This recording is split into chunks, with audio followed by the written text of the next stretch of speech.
Okay, so cool. OBS decided not to record my audio, so I'm just gonna do a voiceover of me unpackaging this Etchr mini palette, which is a really cool palette. It's a really tiny palette. I didn't expect it to be this small, but it kind of works out for me because I have a very small workspace at the moment. So whenever I'm doing some watercolor drawings for video, I have like no space to record and mix my watercolors and all that. So this works out.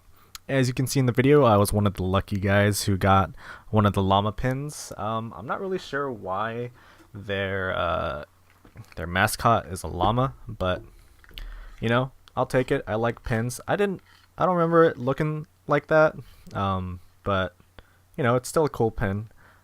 Maybe I just remembered it incorrectly, but it does what it does. I mean, it is what it is, and I can add it to my little art satchel thing, art carrying case thing. I don't know if it's a satchel. Anyways, take a look. The box. It's a palette designed by Stephanie Law. If you look her up on Instagram or Twitter, you can find her work, and she does some pretty cool watercolor stuff. Definitely not in the same type of style that I work in, but always nice to look at.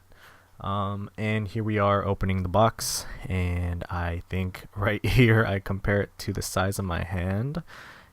Yep, there we go. I'm saying it's pretty heavy. It's pretty heavy because it's porcelain, Jesse. Maybe you should get a little smarter. But yeah, it says etchrlab.com, designed by Stephanie Law. And open it. Why isn't he opening it? Oh, so I guess I wasn't opening it because I went to go grab my current watercolor palette to compare it in size. So this is a palette that I bought in the past that comes with a mixing tray that hooks on, which is really nice. And it's nice and portable, and I love it. But since I'm expanding the amount of colors that I'm using, I thought using the Etchr mini palette would be nice.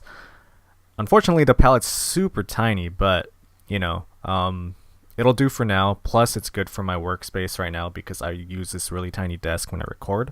But here we are, opening up the palette. Alright, there we go. We opened up the palette. It comes with a nice little watercolor swatch sheet that you can use for your colors. And that'll come in handy because some of the colors look the same when they're in pan form. So it'll be nice to use. So when I opened it, I was surprised to see how small it was.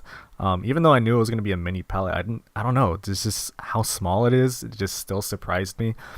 So it also comes with a mini mixing tray, which might be a little too small for me, so I might have another tray on the side just in case.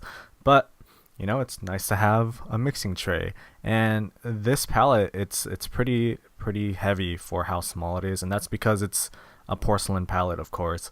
But you know, it's nice and sturdy. I'm kind of scared of dropping it and breaking it because I am pretty clumsy, but we'll see how that goes, right? So putting the mini palette right next to my current palette, the cakes or the pan size of the mini palette, it's about a quarter of the size of a half pan, which is really tiny. So I don't know if that'll affect me when I'm drawing or painting larger pieces, but you know, that's something we'll have to see. But definitely this will be nice to have if I'm doing some really small pieces, doing some plein air or something. Just something quick to pull out, something easy to carry. I can literally fit it into my back pocket or even my front pocket.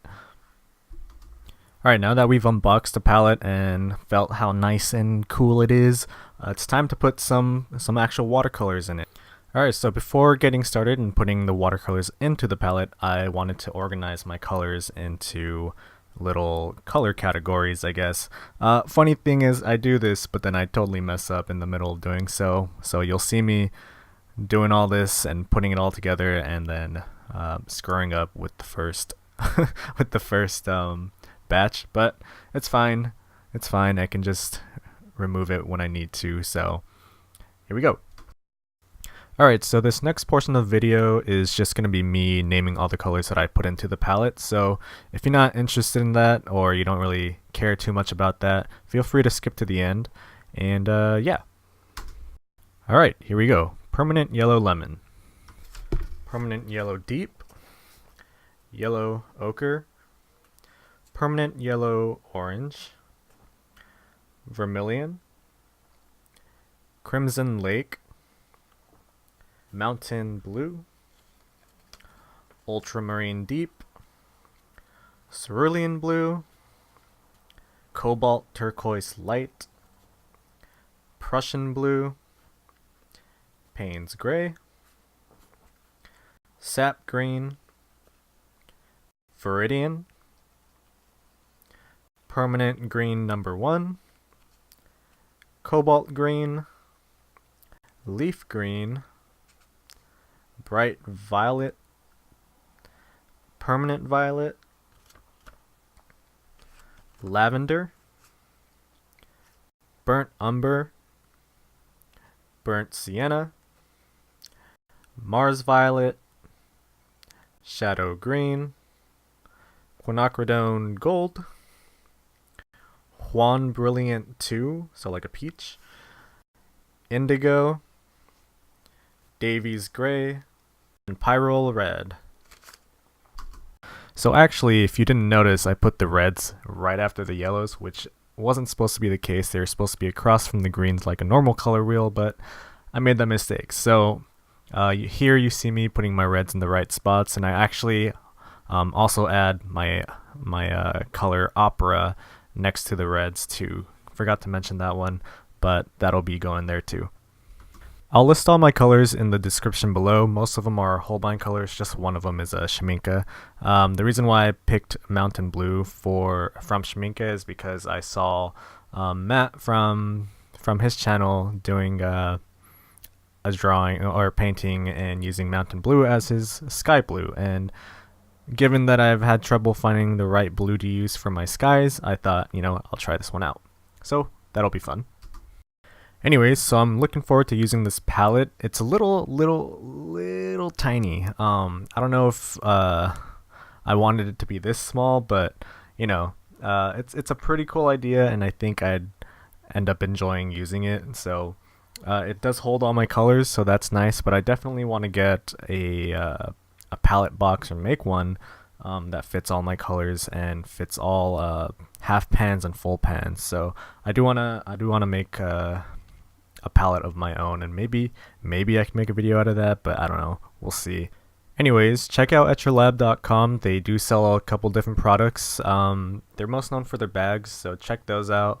They also did a Kickstarter for some watercolor sketchbooks recently, and I helped fund those, so I'm really excited to get that in my hands. And keep an eye out for some more videos. I do have a couple of things that I'm working on. Hopefully I'll get a chance to record them. I've also been doing a little thing on the side here that I'm not sure I'm allowed to talk about just yet, but I will definitely reveal it and talk about it at some point. It's drawing related, of course, and I just want to talk about my experience and how it went, and talk about some of the stresses that were included in it. So hopefully I can talk about that soon, but for now, look forward to more videos, and I will see you guys in the next one. Bye.